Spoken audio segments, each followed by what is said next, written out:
quite literally always wanted to take my Sony Alpha cameras to places they've never been, mainly to the sky. I'm cinematographer and Sony artisan of imagery Drew Geraci. You've probably seen my work on Netflix's House of Cards or the new Steven Spielberg release of West Side Story. And for the last 7 years, I've been using a wide range of Sony Alpha cameras. This year, the dream of taking my camera to the sky finally came true with the release of the new Sony Airpeak S1, or as one of my videographers called it, the Sony Droney, which I'm kind of partial to myself. For this project, I really wanted to test out the capabilities of the drone, put it through its paces to see if it could hold up its own against the other drones that are currently on the market, and needless to say, I wasn't disappointed.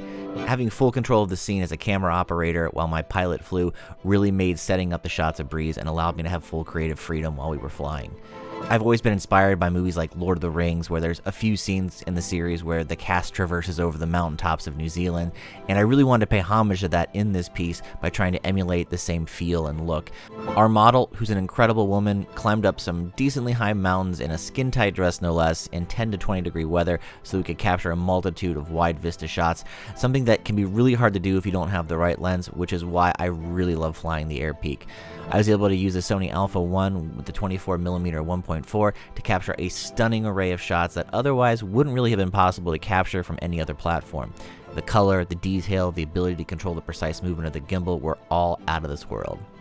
There's so much that you can do with this drone when you pair it with any of the Alpha cameras or the FX3, because you can use any lens from 14mm all the way up to 85mm, which gives you a huge range of possibilities when it comes to filming your subjects. It's also great that the aircraft itself is quite light, but it's also super sturdy and durable. It's very agile, and it really makes precise movements when it's in flight because of this. The best part for me is being able to take this footage home directly, have full 10-bit color control support, and with the Alpha 1, having the resolution to support and capture shots that likely have never been captured before in stunning 8K detail.